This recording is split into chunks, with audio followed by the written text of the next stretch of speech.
दर्शक बंधु गोटे दिन थिला जेबे बहुत कम लोक पाखरे टीवी थिला आउ रेडियो ही मीडिया गोटे बहुत बड़ पावरफुल मीडियम हेउथिला आउ मनोरंजन जगतर सब खबर रेडियो माध्यम ही लोक मानक पाखक पहुँची पारुथिला। सही समय रे रेडियो रखिबा, रेडियो सुनिबा और रेडियो कार्यक्रम रे भाग नेबा बहुत गौरवर कथा थिला। एमितिरे तो आजिकाली स्पॉटिफाई आउ यूट्यूब पाई रेडियो चाहिदा टिके कम हो जाइछि, हेले किछि गाँव रे लोक माने आज भी रेडियो शुणुचंती। रेडियोर एही इंपोर्टेंस को देखि आजिर एही वीडियो रे आमे रेडियोर इतिहास जानिबा चेष्टा करिबा। आमे जानिबा कि रेडियोर आरंभ केमिति होइथिला, किए सेही महान व्यक्ति जे रेडियोर आविष्कार करथिले आउ भारत रे रेडियोर ब्रॉडकास्ट केबे आरंभ कराइथिला। बंधुमान वीडियो बहुत नॉलेजेबल हेबाकु जाउछि, एथिपाई वीडियोर शेष जाय देखंतु। तो आपण प्रथमे एहा जानि नियंतु कि रेडियोर आविष्कार पछरे कौनसी जणे लोकर हाथ नथिला, किंतु बहुत सारा वैज्ञानिक सेमानक अलगा अलगा थियोरी विषय रे काम करथिले। तापर जाय कि आम हाथ को रेडियो नामक डिवाइस आसीथिला।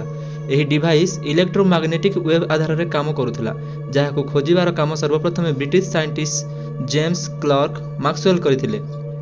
किंतु मैक्सवेल एही मैग्नेटिक वेव रो एक्जैक्ट थियोरी देई पारि नथिले।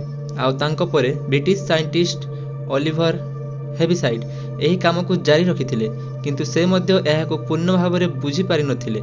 ओलिभरଙ୍କ परे हेनरिच रुडलफ हॉर्स एही इलेक्ट्रोमैग्नेटिक वेव उपरे काम करिबा आरंभ करथिले। आउ बहुत वर्षर कठिन परिश्रम फल रे तांको एथिरे सफलता हासिल हैला।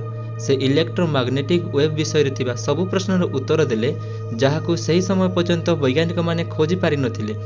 एहा बाहर करिबा परे हॉर्स इलेक्ट्रोमैग्नेटिक वेव उपरे एक बही लिखिथिले, जेउथिरे इलेक्ट्रोमैग्नेटिक वेव उपरे विषय रे विस्तार भाव में वर्णना करा जायथिला। सेही बही आसीबा परे दुनियार सबु वैज्ञानिक माने एहाको पढ़िथिले, जेउ मानक मध्यरु जगदीश चंद्र बोस हेउचंती जणे। से बही पढ़िबा परे 1995 मसीह रे जगदीश चंद्र बोस कोलकातार टाउन हॉल रे गोटे एक्सपेरिमेंट करथिले। आउ सही एक्सपेरिमेंट रे से जणाइथिले कि केमिति इलेक्ट्रोमैग्नेटिक वेव को पवन रे नुहे कांथरे आउ एमिति कि लोकमानक शरीर रे मध्ये बिना कोनोसी वायर सहायता रे पहुंचा जाय पारे। बोस कर एही आविष्कार जगु बहुत लोक रेडियो आविष्कार श्रेय तांको देइथांती, किंतु पिलामानक पढ़ा जाए कि रेडियोर आविष्कार मार्कोनी करथिले। काहेकि ना जेतेबेले बोस इलेक्ट्रोमैग्नेटिक वेव को नहीं एक्सपेरिमेंट करुथिले, सेतिके बेले इटलीर जने वैज्ञानिक जहाको ना गुगुलेमो मार्कोनी थिला, से एही इलेक्ट्रोमैग्नेटिक वेव को बुझिबा पई चेष्टा करुथिले। आउ जेबे मार्कोनी एही सब विषय रे सब बुझी गले, सेतेबेले से रेडियो आविष्कार करथिले। से तांको ना पेटेंट करे नैथिले, जेउ कारणरू आज आमे मार्कोनी को रेडियोर आविष्कार भाव में मानि नैछंती। कहा जाए कि जेबे मार्कोनी 20 वर्ष बयस रे थिले, सेतेबेले तांको हेनरिच हॉर्स को द्वारा खोजा जाइथिबा रेडियो वेव विषय रे जणा पड़िथिला। सही समय तांको मन रे एही कथा आसीथिला कि कौन आमे एही रेडियो वेव रो यूज मेसेज को गोटिए जगह को आउ गोटिए जगह नेबा पई व्यवहार करि परिबा। एमिति हेले तो बहुत हेबो, काहेकि ना से समय रे ओआर रो यूज करिकि मेसेज पठा जाउथला। तांकर एही चिंताधारा परे मार्कोनी इलेक्ट्रोमैग्नेटिक वेव उपरे काम करिबा आरंभ करि दिथिले। डिसेंबर 1994 राति थिला जेबे मार्कोनी तांको घर रो छात उपरे थिबा तांको लैब रूम को तांको मां को रूम को आसिले। मार्कोनी तांको सोईथिबा मां को चेताइले आउ तांको मां को तांको लैब रूम को जीवा पई जिद कले। तांको मां को तो बहुत अजब लागिला, काहेकि ना मार्कोनी तांको निद खराब करथिले, किंतु तांको जणा थिला कि तांको पुओ एमिति रे केबे ताकू चेताइबनी, जरूरी किछि इंपोर्टेंट कथा अछि। तेनु से तांको पुओ सह मार्कोनी को लैब रूम को गले, जेउठारे मार्कोनी तांको मां को गोटे घंटी देखाइथिले, जहा कि किछि डिवाइस मानक भितरे टंगा जाइथिला। आउ मार्कोनी सही रूम रो गोटे कोण को गले आउ सेठारो गोटे की दबाइले, जहा फल रे सेठारे हल्का किछि निया परि बाहरिला। आउ अचानक सही रूम रे तांको ठारो 30 फुट दूर रे थिबा सही घंटीटी बाजी उठिला। बिना कोनोसी वायर सहायता रे एते दूर जाए रेडियो वेव सहायता रे घंटी बजाइबा गोटे बहुत बड़ अजब कथा थिला। हेले मार्कोनी तो एही ठारू भी आहुरी किछि बड़ करिया पई भाउथिले। से तांको रिसर्च को आहुरी आगो को बढ़ाइले। आउ गोटे दिन कथा जेबे से तांको बनाइथिबा ट्रांसफर को पहाड़र गोटे साइड रे आउ रिसीवर को आउ गोटे साइड रे रखी देले। आउ सेठारे तांको भाई को ठिया कर देले, जेपर कि तांको मेसेज मिल पारिबो। आउ जेमिति ही तांको भाई को मेसेज मिल गला, तो तांको भाई खुशी रे नाचिबा को लागिले। तांको भाई को एमिति खुशी हेबा देखि मार्कोनी को जणा पड़िला कि तांको बनाइथिबा मेसिन काम करूछि।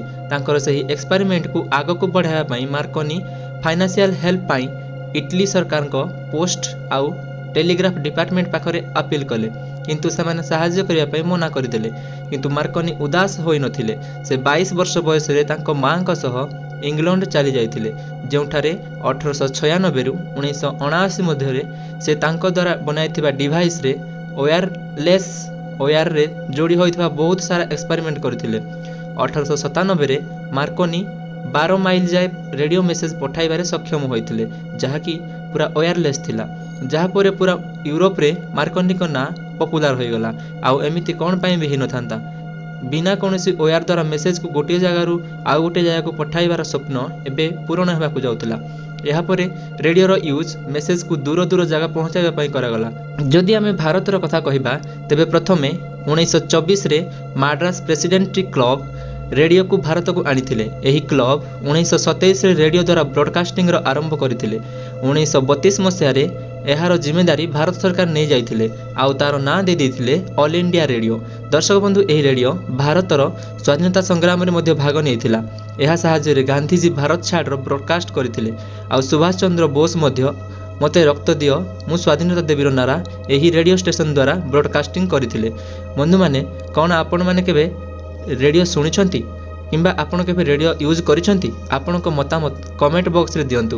ଭିଡ଼ିଓ ଭଲ ଲାଗିଥିଲେ ଲାଇକ୍ କରନ୍ତୁ ଆଉ ଚ୍ୟାନେଲକୁ ନୂଆ ଆସିଥିଲେ ଚ୍ୟାନେଲକୁ ସବସ୍କ୍ରାଇବ୍ କରିବାକୁ ଭୁଲନ୍ତୁ ନାହିଁ। ପୁଣି ଥରେ ଦେଖା ହେବ ନେକ୍ସଟ ଭିଡ଼ିଓରେ। ସେତେବେଳେ ଯାଏ ବାଏ ବାଏ ଆଉ ଟେକ୍ କେୟାର।